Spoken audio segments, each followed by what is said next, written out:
One of the most powerful strategies in commercial property to really drive values, force capital appreciation, and create your own market, no matter what the market's doing, is by creating alliances. Now, what kind of alliances should we be creating with? Is it one-man bands? Is it high street brands? Or are there other alliances that we should be aligning ourselves with to de-risk projects and really force capital appreciation to increase that equity so you're de-risking your gearing on every deal? Let's jump in today and find out.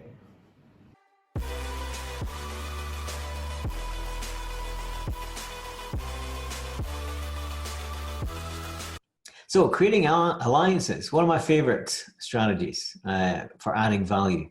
And I've managed to secure a number of, well, quite a few high street brands, but how you can add value is very much, keep it simple straight away. Just think about one-man bands. Now, if you do have a one-man band, what you really want to do is have a lease direct to them, that person personally. So instead of a limited company, you would hope to try and get that lease direct with them personally in their own name. And if not in their own name, if it isn't a limited company, then you'd want a personal guarantee. Even if it's not for the term of the lease, maybe it's for the first 5 years, maybe it's for the first 10 years, whatever it is, you would want a significant commitment from them. And you'd want to do a quick check to make sure they're a homeowner. Now, if they're not, it's not the end of the world. You would want a rent deposit. But if they are a homeowner, they're going to be staying in there fighting. If things get tough for a little while, then they're not going to be leaving anytime soon. So, one-man bands are fantastic, where obviously there's a lot of high street brands on the next section that, basically have gone through CVAs, insolvency, pre-pack administrations, and that kind of thing. And, they predominantly restaurants, traditional retail, to be honest, where one-man bands, where they are homeowner, they'll stay there. They'll keep their face at the fire for longer, and they'll make sure they get through because their home is their castle and they never want to lose that. Yeah. We've talked about Warren Buffett and his recent investment in service-based businesses. What we haven't talked about is that REIT, that real estate investment trust that Warren Buffett has just invested in 9 months ago.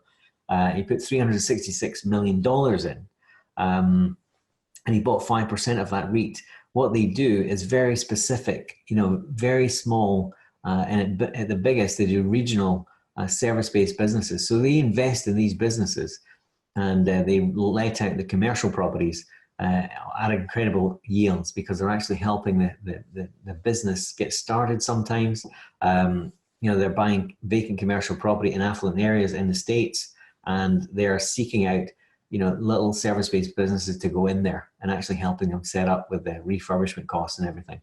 So they're doing an amazing, amazing job. Now, the other good thing about one-man bands is, they're not privy to certain insights into comps, comparables, rent comparables that you might be after speaking to commercial agents, which is great. Where if you're dealing with a high street brand, it's a different kettle of fish. They have an army of professionals on hand at 24/7.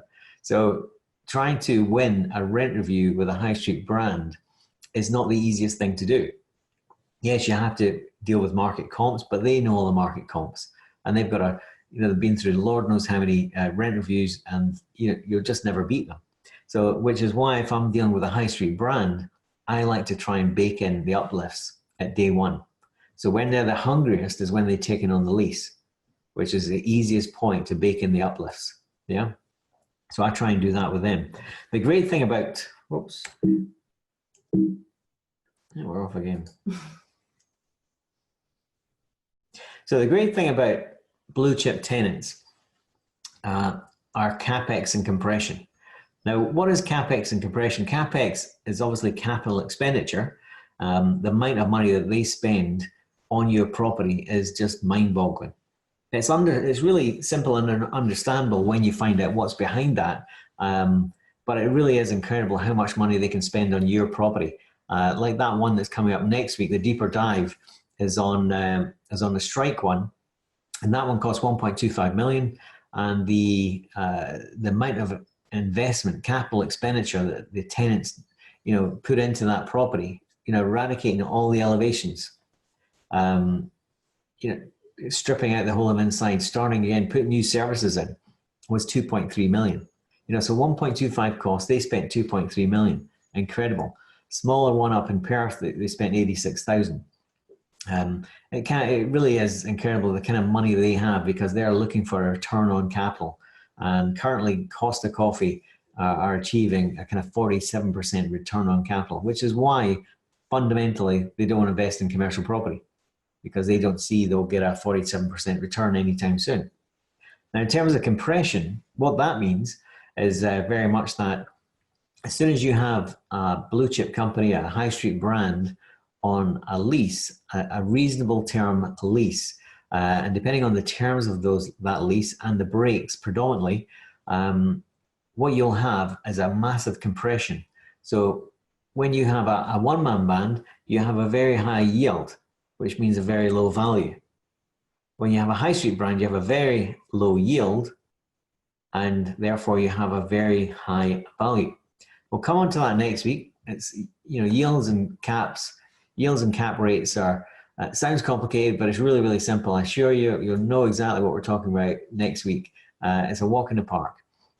So on to the bottom, we're off again. On to the bottom part. What is SLTIS? This is my primary driver in every deal I do. And SLTIS is secure long-term income streams. What I try and do is build building blocks of SLTIS.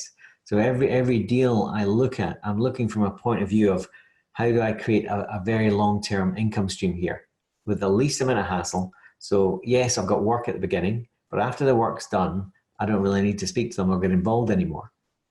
And that's what my objective is, every time I kind of do something like this.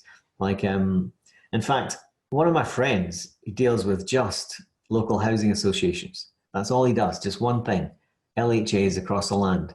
And his strategy is very much, he finds a vacant piece of land, he secures that under an option.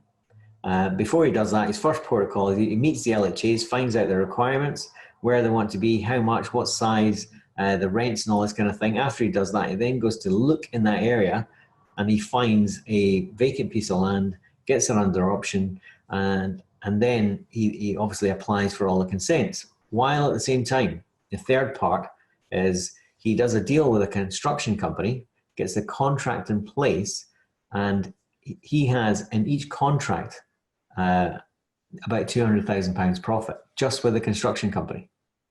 In the LHA, he has about the same amount of profit. And he came to me one day and he said, listen, I'm selling all my buy-to-lets. I've got a chunk of money from all these deals I've done and I want to get into commercial. And I said, why do you want to get into commercial? And he said, well, I just want money, secure long-term income streams. I want money coming in and no hassle. I said, well, you're really, really good at what you do. Why don't you stick to what you do and just use a creative commercial strategy on your niche? So, and it's really, really simple. It's so simple, it's ridiculous. You just couldn't see it because he's in the forest as opposed to looking at the forest. So in a nutshell, if he keeps the same profit margin in the construction company, the contract, so he's packaging the whole thing up for the LHA to deliver the pre-agreed deal. So if he keeps the same profit in the construction company, and then in the LHA, which they're both about £200,000 profit each, in the LHA agreement, i.e. the LHA is buying the land, and he's got an option on the land, which is about a 200k uplift. That 200k uplift, I says, just gift that to the housing association, but put a ground rent in of £30,000 a year. I says, then in 10 deals, you don't need to work anymore, ever.